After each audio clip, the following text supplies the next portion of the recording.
Welcome back to రణరంగం. మున్సిపాలిటీలు కార్పొరేషన్లు అన్ని క్లీన్ స్వీప్ ఆల్మోస్ట్ కాంగ్రెస్ చేతికి రాబోతున్నాయి. అలా అని ఇప్పటికిప్పుడు ఎన్నికలేం జరగట్లేదు. ఉన్న మున్సిపాలిటీలే కాంగ్రెస్ పక్షంలో చేరబోతున్నాయి.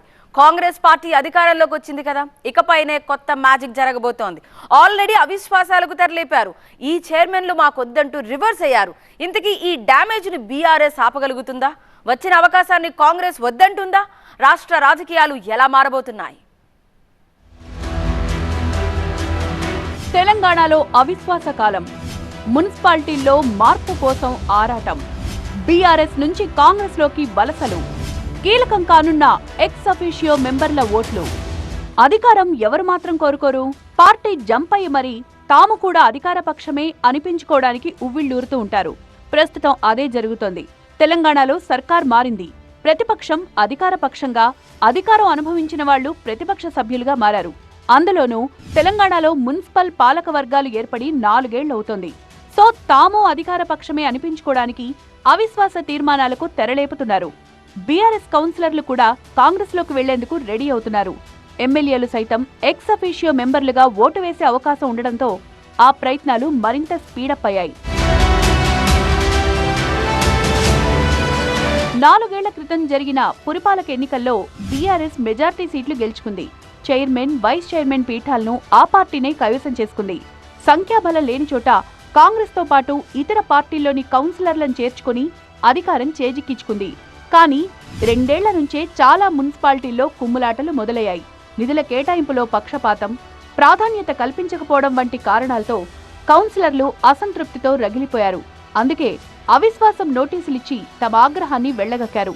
అప్పట్లో బీఆర్ఎస్ హైకమాండ్ ఈ విశ్వాసాలకు తాత్కాలిక బ్రేకులు వేసినప్పటికీ తాజాగా రాష్ట్రంలో అధికారం మారడంతో మున్సిపాలిటీలో సమీకరణాలు మారుతున్నాయి. అధికార పార్టీలో ఉంటే అన్ని రకాలుగా ప్రయోజనం ఉంటుందని అందరూ కాంగ్రెస్ వైపు చూస్తున్నారు. ఉమ్మడి ఆదిలాబాద్ జిల్లాలో రాజకీయ సమీకరణాలు వేగంగా మారిపోతున్నాయి.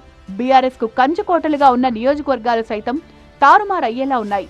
నిర్మల్ నియోజకవర్గంలో కొన్నాళ్లుగా సారంగపూర్ మండల పరిషత్ అధ్యక్షుడిని తొలగిస్తారనే పుకార్లు వినిపిస్తున్నాయి.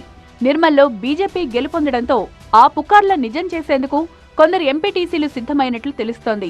సారంగపూర్ మండల పరిషత్లోనే కాకుండా నిర్మల్, ఖానాపూర్ మున్సిపాలిటీలోనూ అవిశ్వాస తీర్మానాల జాతర షురూ అయింది. కాంగ్రెస్ ప్రభుత్వం అధికారంలోకి రావడంతో అక్కడ బలంగా ఉన్న కాంగ్రెస్ కౌన్సిలర్లు టీఆర్ఎస్ మున్సిపల్ చైర్మన్ పై మరోసారి అవిశ్వాసానికి రెడీ అయ్యారు. ఇటు నిర్మల్ మున్సిపాలిటీలోనూ సేమ్ సీన్. నిజానికి నిర్మల్లో కాంగ్రెస్ తరపున ఒక్క కౌన్సిలర్ కూడా లేరు. అందరూ అధికార పక్షంలోకి జంప్ అయ్యారు.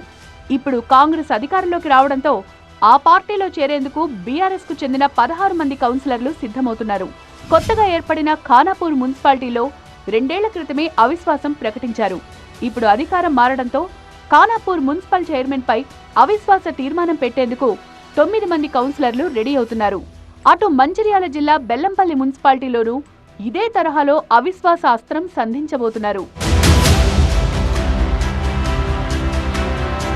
మరోవైపు మంచిర్యాల మున్సిపల్ చైర్మన్ పెంట రాజయ్యపై అవిశ్వాసం ప్రకటించబోతున్నారు అక్కడి కౌన్సిలర్లు. మంచిర్యాల ఎమ్మెల్యే కొక్కిరాల ప్రేమ్సాగర్ రావు సమక్షంలో బీఆర్ఎస్ మున్సిపల్ కౌన్సిలర్లు కాంగ్రెస్ లో చేరారు. ఆర్మూరు బీఆర్ఎస్ లో అయితే ముసలం పుట్టిందనే చెప్పాలి. మున్సిపల్ చైర్పర్సన్ పండిత వినీతపై అవిశ్వాసానికి సొంత పార్టీ కౌన్సిలర్లే రంగం సిద్ధం చేశారు. ఆల్రెడీ 24 మంది కౌన్సిలర్లు జిల్లా కలెక్టర్ను కలిసి అవిశ్వాస తీర్మానం పెట్టేందుకు అనుమతి ఇవ్వాలని వినతి పత్రం ఇచ్చారు. మహబూబ్ నగర్ జిల్లాలో మిడ్జిల్ మండల పరిషత్లో ప్రస్తుత అధ్యక్షుడిని మార్చాలంటూ ఆర్టీఓకు అవిశ్వాస తీర్మానం అందించారు కౌన్సిలర్లు. ఈ తీర్మానానికి బీఆర్ఎస్ ఎంపీటీసీలు సైతం మద్దతు తెలిపారు. జగిత్యాల జిల్లా వెలగటూరు ఎంపీపీ కూన మల్లలక్ష్మిపై అవిశ్వాసం పెట్టారు. వెలగటూరు మండలంలోని 15 మంది ఎంపీటీసీల్లో అవిశ్వాసానికి 10 మంది ఎంపీటీసీల మద్దతుంది. దీంతో జగిత్యాల ఆర్డీఓ ఆఫీసులో అవిశ్వాస తీర్మాన పత్రం సమర్పించారు. హైదరాబాద్ శివార్లోని కార్పొరేషన్లు, మున్సిపాలిటీల్లో మరోసారి అవిశ్వాస తీర్మానాల రచ్చకు తెరలేవనుంది. కాకపోతే అదును కోసం కార్పొరేటర్లు, కౌన్సిలర్లు ఎదురుచూస్తున్నారంటే ఇప్పటి వరకు బీఆర్ఎస్ చేతుల్లో ఉన్న 2-3 కార్పొరేషన్లతో పాటు 10కి పైగా మున్సిపాలిటీల్లో అవిశ్వాస తీర్మానాలు పెట్టే ఛాన్స్ కనిపిస్తోంది. బల్దియా పరిస్థితి కూడా అలాగే కనిపిస్తోంది.